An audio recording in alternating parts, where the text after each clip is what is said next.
So you guys want to know how much it costs to build a full bolt-on 85 10-speed Mustang. If you guys don't know already, this is a 2019 Mustang base model, believe it or not. It came as base as it can get, and I turned it into something else. I bought this car with 17,000 miles, and it now has 45,000. So yeah, I mean, I've driven it a lot, and I've beat on it a lot past almost 2 years that I've had it, and not one single time has this thing failed on me. We'll start off from cosmetics all the way from front to the back, then we'll talk about interior, and then we'll talk about performance wise. We're gonna start off with the front grille. As you guys can see, this is the MC Concepts grille. Not only does it look good, but it acts as a performance upgrade because it has so much more airflow. You literally can stick your hand and touch the intake, and it also makes the intake noise sound way louder because there's way more opening. Honestly, transform the front end just from that. Then we'll move on to the MC Concepts front splitter. Base models have a different undershield, so I went with the MC Concepts because that was the only one that I honestly liked for the base model. 250 bucks, not bad. We got the big 4-inch COWL hood from CERVINI. I got it from a friend for pretty cheap,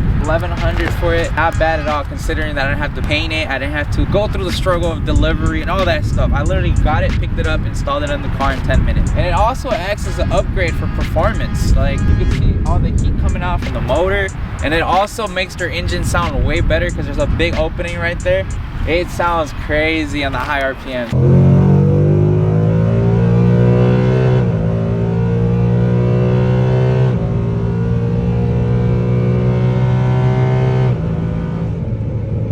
You guys can see these are track performance wheels, original factory ones. I'm pretty sure they're 19 by 9.5 all around. I don't know the specs of them, but I have those all around. 275 in the back, 255s in the front, and it also has Advent Sport AS Plus, I think they're called. So they do the job. They're sticky on the road, but not the best tire obviously, but it does the job. Those ran me about, I think, 1,200 on Facebook, so not bad. If you guys look closely, I have painted calipers. I painted them white because I have a white and black theme going on. I do want to put a Brembo sticker on there because it will look nicer in my opinion. I don't know, it's Ricer kind of. Is it Ricer? It makes the brakes pop, and it just goes with the car theme I'm going with, you know? If we come to the side, you guys see we have a LED bright light. I swear to you, there's like spotlights at night. I honestly like them though. You guys can see in the daylight, it's a little, you know, you can't see it, but yeah, these are from Amazon or eBay. I'll put all the links in the description, but they were like 20 bucks, not bad. It makes it just pop, and it goes with the flow with the Euros and all that. Like, you guys, yeah, you see what I mean. Moving on to the big booty rear, big wang, not a wang. It's a GT500 wing with a little gurney flip. It honestly transforms the rear end so much. $250, I think I paid for that. Already painted gloss black. Then we got the infamous Euros on this thing. You can't go wrong with the Euros. Like, you know, it's a must with the Mustangs. You need to have Euros. I don't know, the red, it looks all right, but if you have Euros, it really transforms the look of the car. It just pops so much. Then we got the carbon fiber deck lid with no GT. Why? Because I don't know, I like carbon and it goes with the flow, I guess.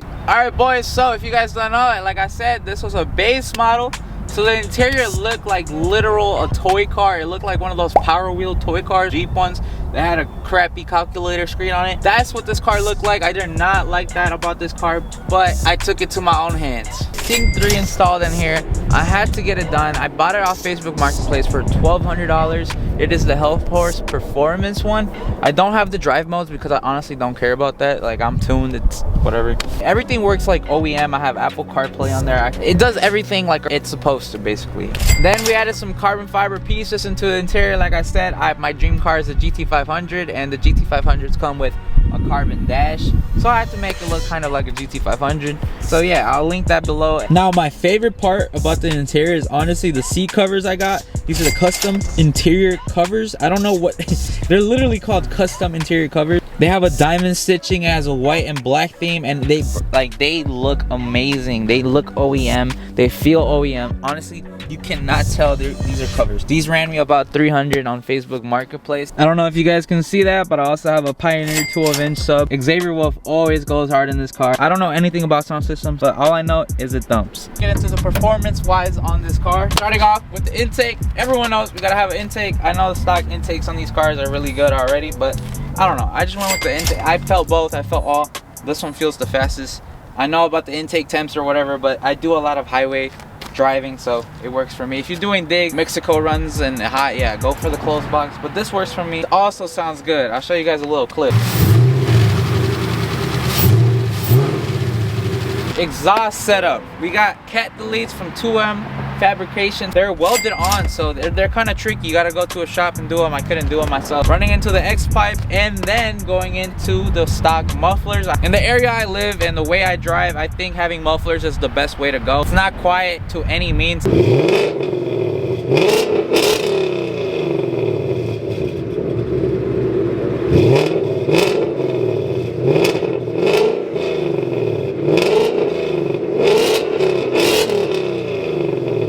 This car is tuned on Palm Beach Dyno.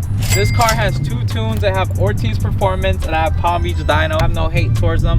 All I'm gonna say is I had Palm Beach Dyno and I also had Ortiz.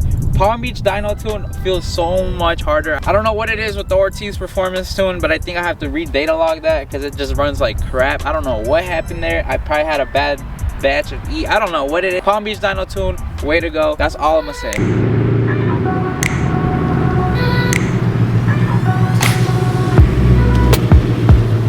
That's pretty much it for the build. I mean, there's nothing much more to do to this car. I built it to the way I wanted to. I don't know if I want to go boost because I already have 45,000 miles on the car, and you know the transmissions on these cars are the weak point, so I don't know if I want to do that. Maybe get something else, maybe build it, maybe trade it in for another 10 speed and just rebuild it, go boost. I don't know what the plans are for this car. If you guys have any recommendations, leave it down in the comment. That, boys, that's pretty much the build. Stay tuned for some racing content. It's getting warmer out here in Illinois. I'll catch y'all in the next video. Stay tuned. We're almost at 1K subscribers. Can't thank you guys enough. I'll see you.